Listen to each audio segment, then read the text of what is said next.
Hey everyone, today we're diving into a quick and efficient tutorial to paint my Lumberjack Skirmishers for the Outlaws faction. These guys are a bit of a catch-all. They can work for Ironwatch, Mirelm Haven, or even Halgaroth armies. But today, I'm focusing on my Outlaws army, where they'll bring that gritty, scrappy vibe to the table.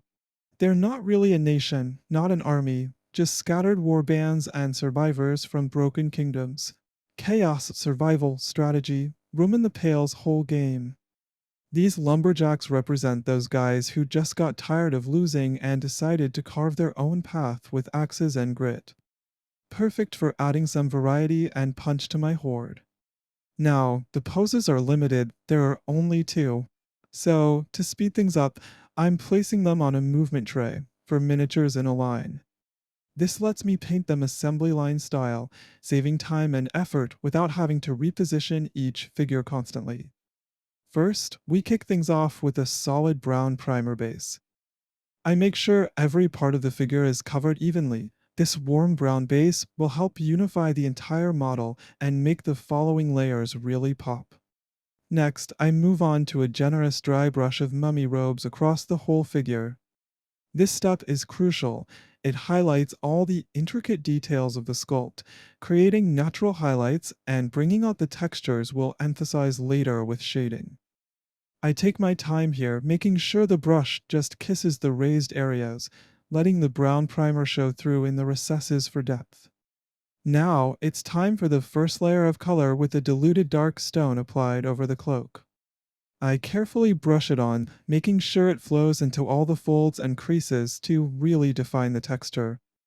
I'm also using this color on the pants of the alternate pose, ensuring that both versions of the model tie into the same color scheme. For the X heads, I go in with matte black, giving them a solid coat that provides a stark contrast to the surrounding colors. It adds a sense of weight and menace to the weapons. For the skin, I thin down barbarian flesh with just a touch of water, brushing it carefully over the exposed skin. I leave the deepest recesses in brown from the primer to keep the shadows natural and create a warm, lifelike look. This step makes the skin tone feel more realistic without having to layer multiple colors. For the hair and beard, I use a very diluted matte black or oak brown, gently building up the color to keep some of the underlying highlights. Oak brown adding variety and a hint of individual character. Next, I switch to a more solid oak brown for the axe handles. This creates a natural wooden look with just enough contrast from the other elements to make the weapons stand out. I take my time with the step to make sure the color is rich and even. For the boots, I apply a diluted leather brown, working it into the recesses and letting it dry into a soft, earthy tone. It's a nice grounding element that balances the other colors. Moving up to the hood, I layer on desert yellow. This color gives a warm pop that makes the figures stand out on the tabletop.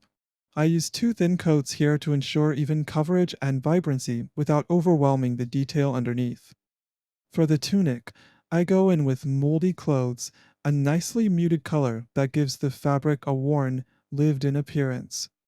I use plate mail metal to cover the axe heads, giving them a bright, polished finish. It's a nice contrast against the darker colors and really brings the weapons to life. Then I add dragon red to the tunic's trim and to the pants on the alternate pose. This brings a bright, contrasting accent that adds life to the model. For the belts, straps, pouches, and small accessories, I use leather brown, applying it with precision to avoid muddying the surrounding areas.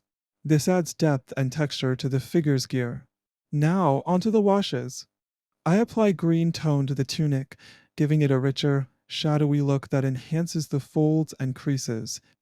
Then, I move to flesh wash for the skin, letting it seep into the details and deepen the natural shadows.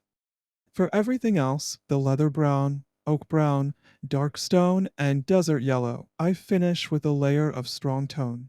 This ties the whole miniature together and adds a sense of cohesion and depth. For the final touches, I pick out the whites of the eyes using mummy robes and carefully add a tiny dot of matte black for the irises. It's a small detail, but it really brings the faces to life.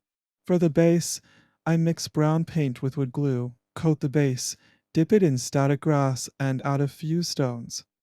Quick and easy, no need to paint the base. I finish by marking the edge with a black marker. Honestly, these lumberjacks are my first unit for this army. Outlaws are a horde force, so I'll need to paint a lot more and fast.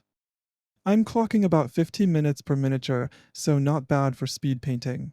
These miniatures were sculpted by Medbury Miniatures, but there are others who've worked on similar units. For future squads, I'm thinking of mixing it up with different creators to add variety. And who knows, maybe I'll explore alternate sculpts for those extra poses to keep the army looking fresh. Anyway, I hope you enjoyed this speed painting session. Let me know what you think.